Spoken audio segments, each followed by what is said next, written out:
Moi boas. Hoxe veño cun paquetiño roleiro publicado hai moi pouco por The Hills Press, Registro de Expedición. Un produto diferente ou particular, porque non é un suplemento para ningún xogo, é simplemente un diario de viaxe ficticio que pode ser empregado pois como unha axuda de xogo non algunha das nosas aventuras, como unha lectura para inspirar partidas ou directamente como unha especie de novela para poder ler e comprobar a historia que vai nela. Vedes que está envolto en retactilado, algo que sempre me dá moito medo a mí por ter medo a ganar o produto, pero bueno, está ben que veña protegido. Onde irá arquivado isto? Pois non o sei aínda. Imos ver porque, claro, este produto, contrariamente ao habitual en Disc Express, non ten un PDF, por lo tanto non puden ver máis que a súa presentación. Vedes que de calidade é pelín costoso, tamén vos lo digo. Creo que está en 45 euros, non? Non, 39,95 en Tesoros la Marca, teredes enlace debaixo na descripción, 37,95. Pero xa mirades que o lateral das páxinas é negro, cuns debuxiños, non sei se mira aí moito, non? Os vedes? Como unhas runas. Ten unha protección, que non me acordo, unha sobrecuberta en papel de calidade, para que podas ler. E despois ten as tapas son como dous cartóns simplemente, e todo encuadernado en este papel de calidade. Está curioso, chámame a atención, porque claro, temos sempre a costumbre de que de aquí que teña un lomo, ¿no? E vemos que está o cartón directamente pegado a él. E vemos o interior, con unha letra que se ve clara, un tamaño A5. E ven como ver un diario por días, contando unha historia con uns planos isométricos. Vedes, non sei se mira moi ben, si ves que ten un brillo. É con un brillo metálico estas páxinas. A mágoa é que, tendo estes planos isométricos, si realmente vamos a empregalo como inspiración para algunha das nosas aventuras, non o imos ter para a disposición, pero bueno. Pois vedes como ten a súa disposición este cor negro, tamén ten así como unha especie de brillo, tamén é un negro moi intenso, despois de un olor bastante importante como a tela.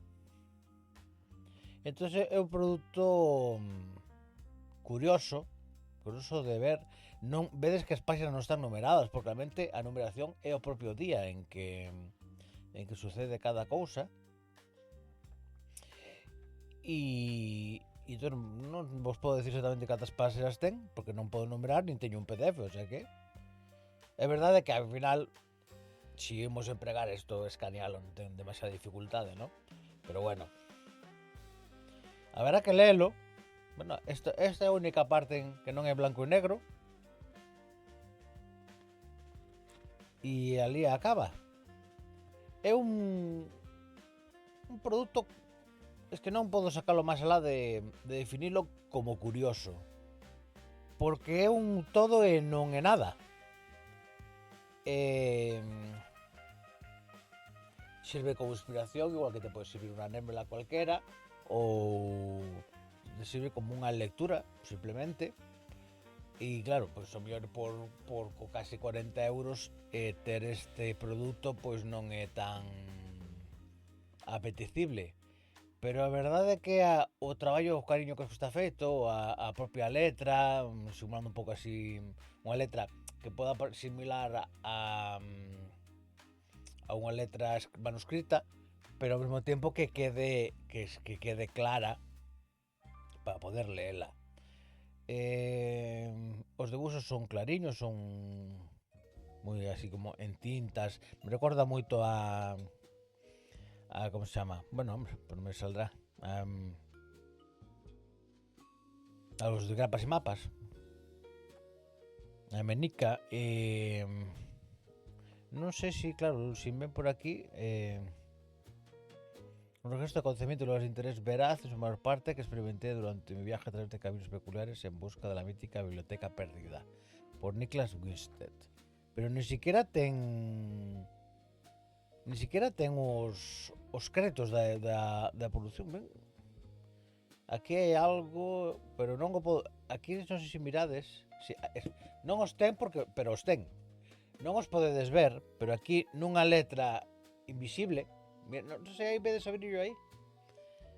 Aquí ven os créditos.